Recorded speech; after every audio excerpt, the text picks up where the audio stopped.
নমস্কার, আরও একটা গুরুত্বপূর্ণ আপডেট নিয়ে চলে এলাম। খুব গুরুত্বপূর্ণ ভিডিও। চ্যানেলে ফার্স্ট টাইমে দেখলে চ্যানেলটাকে সাবস্ক্রাইব করে বেল আইকনটা টিপে রাখতে হবে লেটেস্ট গুরুত্বপূর্ণ আপডেট পাওয়ার জন্য। আজকে কথা বলবো চুক্তিভিত্তিক কর্মীদের বেতন বৃদ্ধি একটা হয়ে গেছে। বড় সুখবর, চুক্তিভিত্তিক কর্মীদের একটা বেতন বৃদ্ধি হয়ে গেছে। প্রতিদিন মজুরি বৃদ্ধি হয়েছে, অর্থাৎ প্রতিদিন 200 টাকা করে মজুরি বৃদ্ধি হয়েছে। কী আপডেট উঠে আসছে আজকের এই ভিডিওতে বিস্তারিতভাবে ব্যাখ্যা করব।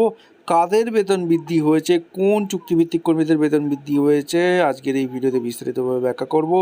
ভিডিওটা চোখ রাখুন, বিস্তারিতভাবে ব্যাখ্যা করছি।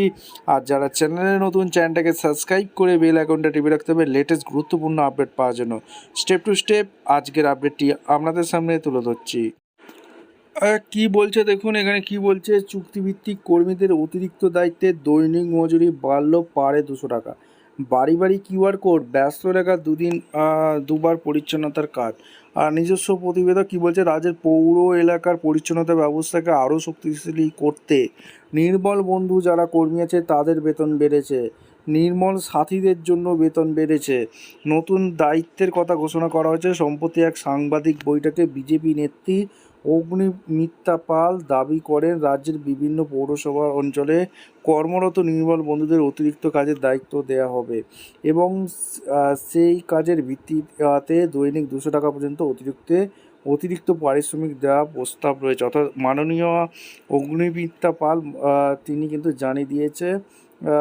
জানা গিয়েছে নির্মল বন্ধুদের মূল কাজ হলো কী কী কাজ করতে হবে দেখুন। বাড়ি বাড়ি গিয়ে বর্জ্য সংগ্রহ করা।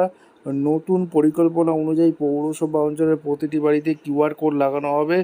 নির্মল বন্ধুরা বর্জ্য সংগ্রহের সময় সেই কিউআর কোড স্ক্যান করবেন। এর ফলে কোনো কর্মী কোন বাড়িতে গিয়েছেন এবং নিয়মিত বর্জ্য সংগ্রহ হচ্ছে কিনা তার ডিজিটাল রেকর্ড সংরক্ষিত থাকবে।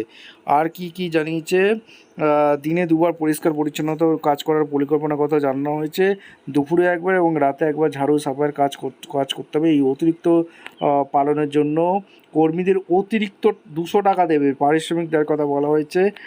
বায়োমেট্রিক উপস্থিতি ব্যবস্থা চালু করা হতে পারে। তাদের ব্যবহৃত সাইকেল বা গাড়ির গতিবিধিও ডিজিটালভাবে ট্র্যাক করার পরিকল্পনা রয়েছে।